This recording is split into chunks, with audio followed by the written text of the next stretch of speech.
Hello everyone, polity के इस series में आपका अगेन स्वागत है। तो चलिए फिर शुरू करते हैं। अब बात करेंगे संविधान की प्रस्तावना की। सबसे पहले अमेरिकी संविधान में प्रस्तावना को शामिल किया गया था। वहीं N.A. पालकीवाला ने प्रस्तावना को संविधान का परिचय पत्र कहा है। ठीक है, क्वेश्चन बन सकता है किसने कहा है परिचय पत्र। इसके अलावा प्रस्तावना पंडित नेहरू द्वारा पेश किए गए और संविधान द्वारा अपनाए गए उद्देश्य प्रस्ताव पर आधारित है। पूछा जा सकता है किस पर आधारित है। वहीं प्रस्तावना के तत्व 4 हैं। मैंने 2 लिखा है जो कि इम्पोर्टेंट है। 2 मुझे लगा ज़्यादा इम्पोर्टेंट नहीं, इसलिए नहीं लिखा। संविधान के अधिकार का स्रोत भारत के लोग हैं। संविधान को कहाँ से शक्ति मिलती है? भारत के लोगों से मिलती है। वहीं भारत की प्रकृति की बात करें तो एक संप्रभु, समाजवादी, धर्मनिरपेक्ष, लोकतांत्रिक, गणतंत्र वाला देश है। ठीक है।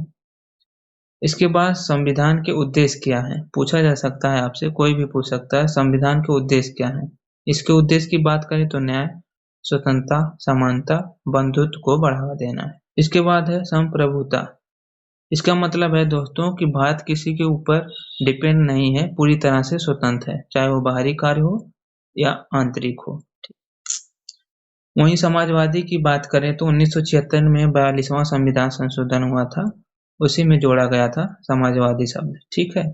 हमारा समाजवाद जो है लोकतांत्रिक समाजवाद है, ना कि साम्यवादी। ठीक है, जिसमें उत्पादन और वितरण के सभी संसाधनों पर राष्ट्रीयकरण होता है, जबकि लोकतांत्रिक समाजवाद में ऐसा नहीं होता है। ठीक है।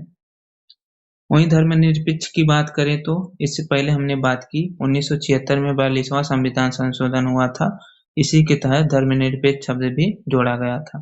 ठीक, इसका अर्थ ये हुआ देश में सभी धर्म समान है, सरकार का समान समर्थन सबको प्राप्त है। इसके बाद है लोकतांत्रिक। जैसा कि आपको पता होगा लोकतंत्र भी 2 तरीके का होता है, संसदीय और राष्ट्रपति के अधीन। आपको अच्छी तरीके से पता है भारत का लोकतंत्र संसदीय लोकतंत्र है। इसके अलावा गणतंत्र की बात करें तो गणतंत्र भी 2 तरीके का होता है, राजशाही और गणतंत्र। राजशाही में जिसमें राजा रानी आनुवंशिक होते हैं, वहीं गणतंत्र में एक निश्चित समय के लिए राज प्रमुख चुनकर आता है, अर्थात भारत का राष्ट्रपति। वहीं न्याय की बात करें तो इसका अर्थ होता है हर व्यक्ति के साथ जात, रंग, धर्म, लिंग के आधार पर बिना भेदभाव किए समान व्यवहार करना। ठीक है, स्टेटमेंट बन सकता है यहाँ पर न्याय का तात्पर्य क्या है। स्वतंत्रता की बात करें तो कुछ भी करने का लाइसेंस नहीं है। आपको स्वतंत्रता मिली है तो इसका मतलब ये नहीं कि आप कुछ भी कर सकते हैं। इसका इस्तेमाल हम संविधान में लिखी गई सीमाओं के भीतर ही कर पाएंगे।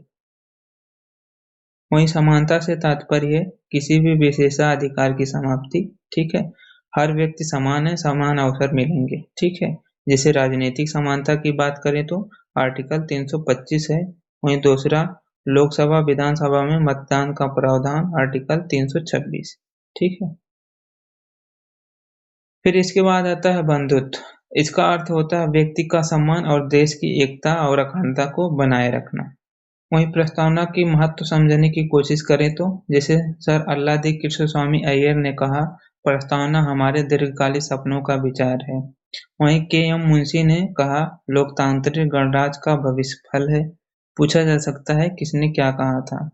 इसके अलावा सर अर्नेस्ट बार्कर ने प्रस्तावना लिखने वालों को बुद्धिजीवी कहा। पूछा जा सकता है बुद्धिजीवी किसने कहा प्रस्तावना लिखने वालों को, और प्रस्तावना को कुंजी नोट भी कहा। इसके अलावा प्रस्तावना में संशोधन का जो विचार आया था, केशवानंद भारती मामले 1973 में उठा था। कहा गया कि प्रस्तावना में संशोधन किया जा सकता है लेकिन मूल विशेषता में नहीं।